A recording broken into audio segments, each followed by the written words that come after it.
ప్రహ్లాద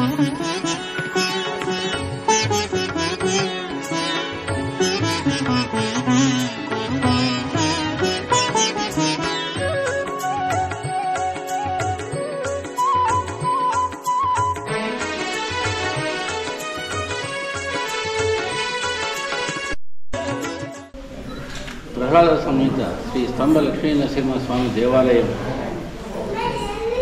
బిల్లూరులో గొప్ప చరిత్ర ఉంది. 1300 సంవత్సరాల 1300 సంవత్సరాల నుండి ఈ స్తంభ లక్ష్మీ నరసింహస్వామి చరిత్ర ఉంది. అందులో బాగా ఇది చోళరాజుల కాలం నాటిదని ప్రతీతి. అందులో శ్రీకృష్ణదేవరాయలు కూడా పెనుగొండ రాజధానిగా ఉన్నప్పుడు ఆయన ఈ ప్రాంతంలో తరచూ వెళ్ళేవాడని, ఎక్కడికి విద్యారణ్యపురం అని అక్కడికి వెళ్ళేవాడని వాళ్ళ గురువు గారి దగ్గరికి. అప్పుడు ఇక్కడ రాయల విడుదల అనే ఒక ఇది ప్రదేశం ఉంది గుడి పక్కనే. అక్కడ వాళ్ళ అశ్వాలన్నీ కట్టి ఇక్కడ బస చేసి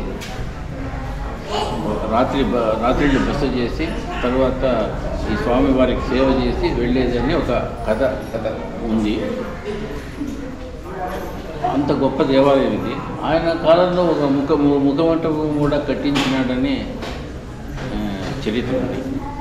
అయితే ఆ ముఖమంటపం ఇవన్నీ కూడా అన్ని జీర్ణం అయిపోయి అన్ని శిథిలావస్థ అయిపోయి ఒక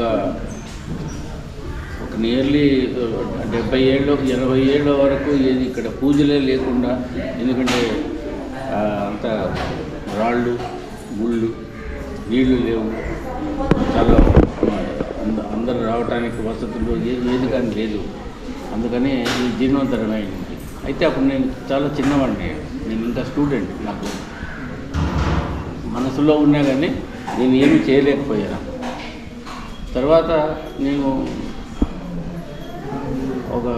ఇంజనీర్గా ఆస్ట్రేలియాలో పనిచేసి అక్కడ కొంత సంపాదన మొదలైన తర్వాత ఈ గుడి గురించి, మా సొంత గ్రామమైన బిల్లూరు గురించి కొంచెం ఆలోచించి దీన్ని అభివృద్ధి చేయాలనే ఒక సంకల్పంతో చేశారు. గోపుర నిర్మాణం చేద్దాము. ఫస్ట్ ఆ స్తంభము ఎండకు గాలికి అన్నీ ఇది కాకుండా గోపురం కట్టిద్దామని స్టార్ట్ చేశారు, ప్రారంభించారు.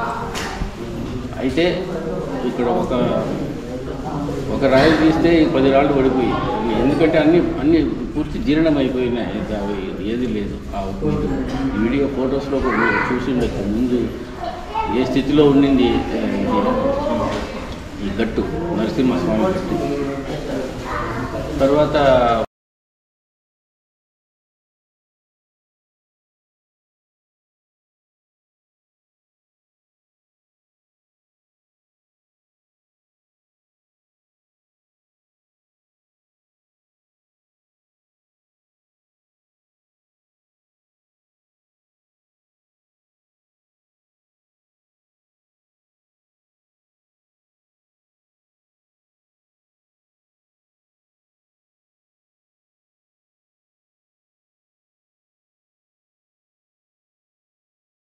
శ్రీ భూసమేత లక్ష్మీ వెంకటేశ్వర స్వామి వారి దేవాలయం, బైలాంజనేయ స్వామి వారి దేవాలయం.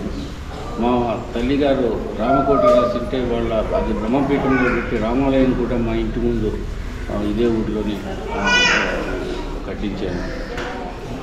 తర్వాత ఇక్కడ విశేషం ఏమంటే స్తంభ లక్ష్మీ నరసింహస్వామిది శివకేశవులు ఇక్కడే ఉన్నారని ప్రతి. ఎందుకంటే శివుడికి ఎప్పుడూ వాణివట్టం ఉంటుంది, విష్ణువుకు ఉండదు. అయితే ఇక్కడ విష్ణువు స్తంభ రూపంలో ఉన్నాడు, పాణివట్టంలో ఉన్నాడు. కాబట్టి శివుడు కేశవుడు ఇద్దరు ఒక్కటే ప్రతీతి. ఇది ఒక ప్రత్యేకమైన శక్తి. కాబట్టి ప్రజలకంతా భక్తులు ఎవరు వచ్చినా కానీ వాళ్ళ కోరికలు తీరుతాయి. ఈ స్వామిని మనపూర్వకంగా కొలిచి కోరుకుంటే తప్పకుండా నెరవేరుతాయని నా నమ్మకం. సో ఇది ప్రతి సంవత్సరము వైకుంఠ ఏకాదశి కూడా ఒక చాలా పవిత్రమైన ముఖ్యమైన దినం. ఈరోజు వైకుంఠంలో ఉన్న విష్ణువుని కానీ లేకపోతే కైలాసంలో ఉన్న శివుణ్ణి కానీ ఎవరిని మనం ఆ దేవుళ్ళను మనం దర్శించుకుంటే చాలా పుణ్యలోకాలకు వెళ్తామని, పుణ్యం చేకూరుతుందని ఒక నమ్మకం మన వేదాల ప్రకారం. అందుకని ఇది పవిత్రమైనది. ప్రతి దేవాలయము మన భారతదేశంలో తిరుపతి కానీ కాశీనే కానీ ఎక్కడ అన్ని చోట్లను ఇది బాగా జరుగుతుంది. ఇక్కడ కూడా బాగా దినదినాభివృద్ధి అవుతుంది. ఇక్కడ కూడా మన కర్ణాటక నుండినే కాక పక్క రాష్ట్రం ఆంధ్రప్రదేశ్ నుంచి ఇంకా ఎక్కడెక్కడ దూరం నుంచి కూడా ఎంతోమంది భక్తులు వేరే కొద్ది వస్తున్నారు. వాళ్ళు దర్శించుకుంటున్నారు దేవుణ్ణి. వాళ్ళ కోరికలు కూడా ఎంతోమంది కోరికలు వాళ్ళ నమ్మకాలు వాళ్ళ కృత్యాలను బట్టి వాళ్ళ కర్మలను బట్టి వాళ్ళ ఫలితాలు దొరుకుతున్నాయి. అందులోనూ విల్లూరు గ్రామస్తులు అందరూ గర్వంగా చెప్పుకుంటారు. అందుచోట అందరూ బాగా నన్ను కూడా చాలా దేవునిలాగా నన్ను గౌరవిస్తారు, అభిమానిస్తారు. కాబట్టి అందరూ కూడా ఈ విల్లూరు స్తంభ నరసింహస్వామి వారిని దర్శించి వాళ్లకు కష్ట నష్టాలు కోరికలు వాళ్ళ స్వామివారికి నివేదించుకుని వాళ్లకు తగినంత వాళ్ళకి ఎంత శక్తి ఉంటే అంత సహాయం దైవ సహాయం దేవునికి సహాయం చేస్తే మంచిదవుతుంది. అందరూ రండి. ఇక ముందు ఇది ఫ్యామిలీ ట్రస్ట్ నేను జరుగుతున్నది. స్తంభ లక్ష్మీ నరసింహస్వామి సమేతంతో సుమారు ఒక 10 కోట్ల వరకు నేను ఖర్చు పెట్టిండవచ్చు. నేను లెక్క పెట్టలేదు. దేవుడు ఎంత శక్తి ఇచ్చినాడో నాకు అంత చేశాను నేను. ఇక ముందు మా అబ్బాయి శివచరణ్, నా కోడలు పూజ, వాళ్ళ ఆధ్వర్యంలో ఇక రాను వాళ్ళు నాకు వయస్సు రీత్యా వాళ్ళు టేక్ ఓవర్ చేసుకుంటారు. నేను ఎలా జరుపుతున్నానో నా మార్గంలో నేను నడుస్తానని అందరూ కూడా సహకరించండి.